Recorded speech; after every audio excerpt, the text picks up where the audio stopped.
வணக்கம்,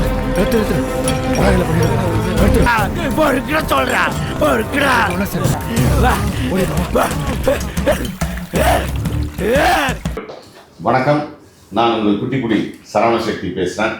வணக்கம், நான் உங்கள் நடிகர் முத்துப்பாண்டி பேசுகிறேன். நான் சத்யராஜில் பயங்கர ஃபேன். அப்போ கூட நான் அவரோட ஃபேனுங்கிறத இன்னைக்கு வரைக்கும் நான் அவர்கிட்ட சொன்னதில்லை. இந்த பேட்டி மூலமாக நான் அவருக்கு சொல்கிறேன். ஃபேனுன்னா சாதாரண ஃபேன் இல்லை, பெரிய பயங்கரமான ஃபேன். அவரை பார்க்கணுன்னா ஒரு ரசிகனாக போய் பார்க்கக்கூடாது.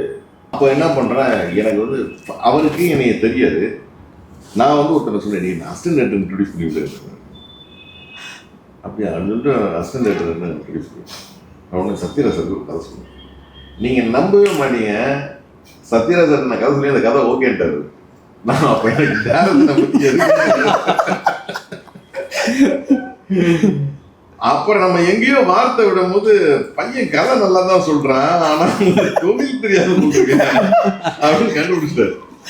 அப்புறம் போய் வாசப்பாக்கு வந்து போய் வந்து கதையை சொல்லு அப்படிங்கிற மாதிரி சொல்லியிருந்தாரு. சில சந்தர்ப்ப சூழ்நிலைகளால அந்த படம் பண்ண முடியாம போச்சு தவிர, எனக்கு வந்து அந்த ஃபர்ஸ்ட் இன்சிடென்ட்டே அவரை வந்து அப்படி நான் கதை சொல்லியே பயங்கரமா இம்ப்ரெஸ் பண்ணிட்டேன். ஈவன் அவர் கதை சொல்லும் போது அவர் வாய்ஸ்லயே சொல்லுவேன். கேப்பா, இப்போ நம்ம நாட்டில் இருக்க தகத்தெல்லாம் கஜினி முகமது, கோரி முகமது இவங்கெல்லாம் வெளிநாட்டு கடத்தி போட தகத்தெல்லாம் நான் நம்ம நாட்டு கொண்டு வந்துட்டு இருக்கப்பா, தேச ப்ரோகம் இல்லை, தேச கொண்டு அப்படின்னு.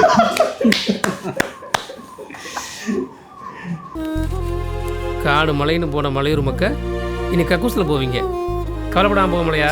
நல்ல சினிமா, நல்ல ஆடியன்ஸ், அதுக்கான ஒரே இடம் best cost OTT. The best cinema OTT. இனி சினிமா ஆடியன்ஸோட கையில். Download the app and experience